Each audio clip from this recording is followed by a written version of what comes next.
बिस्मिल्लाहिर्रहमानिर्रहीम। टॉप 5 उर्दू के मुअज़्ज़ज़ नाज़रीन इकराम, अस्सलामु अलैकुम वरहमतुल्लाहि वबरकातुहू।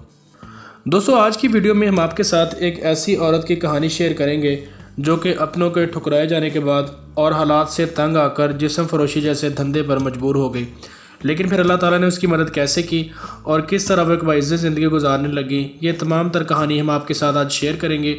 लेकिन आप दोस्तों से गुजारिश है कि वीडियो को शुरू से लेकर एंड तक मुकम्मल ज़रूर देखिए। वो शक्ल से शरीफ घराने की बेटी लग रही थी। मैं उसके पास गया तो वो मेरे करीब होकर बोली, चलोगे साहब? मैंने पूछा, कितने पैसे लोगी? कहने लगी, आप कितने देंगे?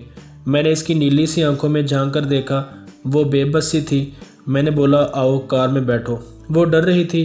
कहने लगी, कितने आदमी हो? मैंने कहा, डरो नहीं, मैं अकेला हूँ। वो खामोशी से बैठी रही। फिर कहने लगी, आप मुझे सिगरेट से अजियत तो नहीं दोगे ना? मैं मुस्कुराया, बिल्कुल नहीं। फिर इसने एक लंबी सी सांस भरी। आप मेरे साथ कोई जुल्म तो नहीं करेंगे?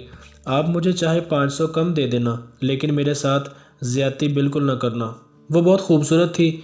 मासूमियत इसके बातों से टपक रही थी। फिर भी खुदा जाने वो क्यों जिस्म बेचने पर मजबूर थी। वो नहीं जानती थी कि मैं कौन हूँ। मैंने पूछा, खाना खाया कि नहीं? कहने लगी, नहीं। मैंने होटल के सामने कार रोकी। होटल वाला मुझे जानता था। इसने जल्दी से खाना पैक किया और मुझे दे दिया। मैं वापस अपनी कार में बैठ गया और ऑफिस की तरफ चल पड़ा।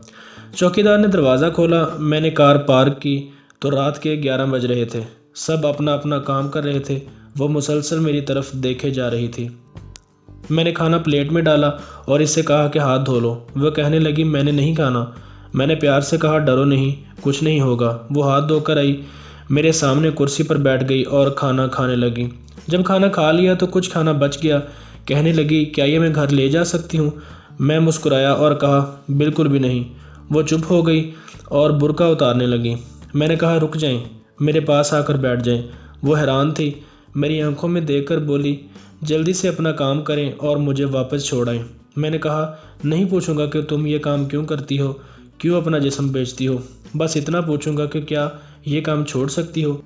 वो मेरे चेहरे की तरफ देखकर बोली, आप मुझे पागल लग रहे हैं। मैंने इसकी आंखों में देखा और कहा, हाँ मैं पागल ही हूँ, सब मुझे पागल ही समझते हैं। वो कहने लगी, अगर कुछ करना है तो करो, नहीं तो मुझे वापस छोड़ाओ। मैंने इसके सर पर हाथ रखा और परस से 30,000 निकाले और इसके हाथ पर रख दिए। वो हैरान थी। कहने लगी, मैं नहीं ले सकती। आप क्यों दे रहे हैं ये पैसे? मैंने इसके चेहरे पर एक थकन महसूस की और वो अपने आंसू रोके बैठी थी। बार बार कह रही थी, मुझे बस वापस छोड़ाओ, मुझे डर लग रहा है। मैंने इसे यकीन दिलाया कि डरने की कोई बात नहीं है। अच्छा बताओ, बहुत दर्द दिया है ना तुम्हें ज़िंदगी ने? बस ये सुनना था कि इसकी आंखें नम हो गईं, जैसे कोई क़यामत गिर गई हो इस पर। मैं समझ चुका था कि कोई ना कोई बहुत बड़ा दर्द लिए ये घूम रही है। इसने कांपती आवाज़ में कहा, मुझे वापस छोड़ आएं। मैंने इसे बिठाया और कहा कि मेरा नाम नुमान है, डरो नहीं, ख़ुद को महफूज समझो। जब इसे यकीन हो गया कि परेशानी वाली कोई बात नहीं, तो कहने लगी कि शौहर मर गया था, 3 बेटियां हैं, ससुराल वालों ने निकाल दिया, माँ बाप फौत हो चुके हैं, भाई कोई है नहीं। मामू के घर आई थी, मामू के बेटे ने मेरे साथ ज़्यादती की।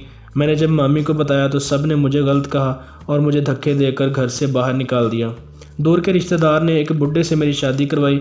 इसके भी बच्चे थे। इसके बच्चों ने मुझे बहुत जलील किया। फिर वो शौहर भी फौत हो गया।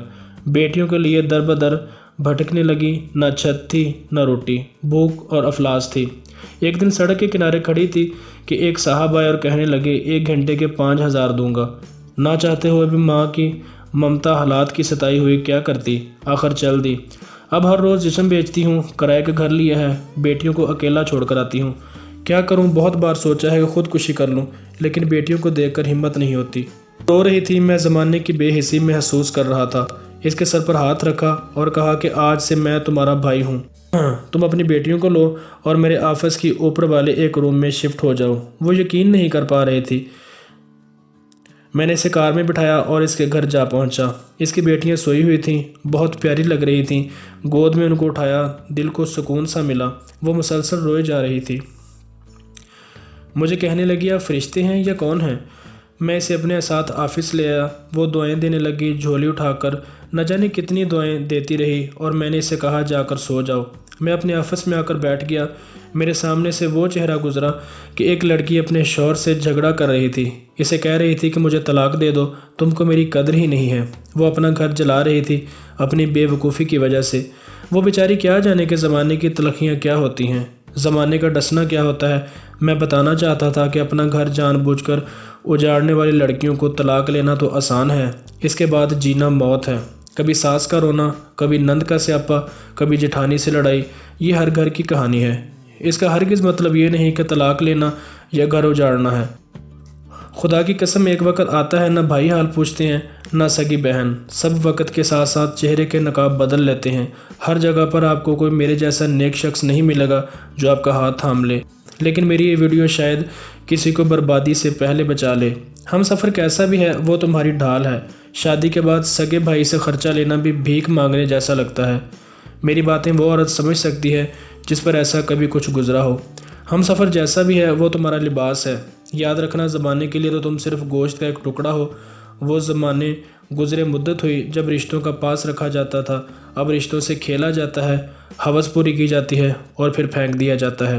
ہاں، قسمت میں لکھا ہم بدل نہیں سکتے، لیکن قسمت خود لکھ بھی سکتے ہیں، صبر اور برداشت کے ساتھ اور جھک کر۔ نہ جانے کتنی عورتیں صرف اس لیے گھر اجاڑ لیتی ہیں کہ اس کا شوہر اس کو ٹائم نہیں دیتا۔ ہاں، یہ شکوہ کرنا درست ہے، لیکن کیا گارنٹی ہے کہ اس کے بعد زندگی میں آنے والا اس سے بھی زیادہ برا ہو؟ صرف ایک زندگی ہے، اس کو محبت، پیار اور سمجھداری کے ساتھ گزار لینا چاہیے۔ میں اس معاشرے کو معاشرہ نہیں کہتا بلکہ بدبودار سماج کہتا ہوں۔ یہاں جگہ جگہ لٹیرے کھڑے ہیں، عزتوں کے، خواہشوں کے، بھرم کے، بھروسے کے اور اعتبار کے۔ بس آخر پر یہ بات کہنا چاہوں گا، اگر تم کو پیٹ بھرنے کے لیے چار دیواری سے باہر نہیں جانا پڑتا، اگر تم کو جسم نہیں بیچنا پڑتا، اگر تمہارے سر پر چادر ہے، اگر لوگ تمہارا سودا نہیں کرتے، اگر تمہارا دامن پاکیزہ ہے اور رات کو تم محفوظ پناہ گاہ میں سوتی ہو، تو خدا کے لیے نہ کرنا اپنا گھر برباد، ورنہ رون دی جاؤ گی، نوچ لی جاؤ گی۔ جو طلاق لیے بیٹھی ہیں ان سے پوچھو، وہ سوچ رہی ہوتی ہیں کہ نہ جانے کتنے بچوں کا باپ ان کا ہم سفر بنے گا، نہ جانے وہ کیسا سلوک کرے گا، اور پھر ساری زندگی یہ تانا سنتے گزر جاتی ہے کہ اگر اتنی ہی اچھی ہوتی تو طلاق کیوں لیتی۔ اور کیا آپ جانتے ہیں کہ کسی عورت کی بربادی میں کہیں نہ کہیں ایک مرد ہوتا ہے، محبت کر کے چھوڑنے والا دعوے دار ہو یا نکاح کر کے طلاق دینے والا بدبخت۔ عورت خدا کی قسم میرے معاشرے کی زنجیروں میں جکڑی ہوئی ایک قیدی ہے، کبھی باپ کی پگڑی پہ لٹ گئی تو کبھی ساس کی زہر آلود لہجے پہ، کبھی شوہر کے انا پہ خاک ہو گئی تو کبھی اولاد کی وجہ سے۔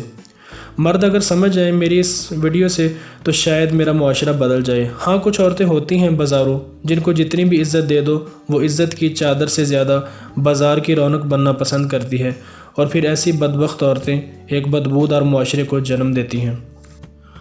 دوستو، یہ تھی ہماری آج کی ویڈیو آپ کو کیسی لگی ہے آپ کمنٹ سیکشن میں اپنی قیمتی رائے کا اظہار ضرور کیجیے گا، اور اگر آپ نے ابھی تک ہمارا چینل سبسکرائب نہیں کیا تو چینل کو سبسکرائب ضرور کر دیں، اپنے دوستوں کے ساتھ شیئر بھی کر دیں ویڈیو کو۔ ملتے ہیں کسی نیکسٹ ویڈیو میں، تب تک کے لیے اللہ حافظ۔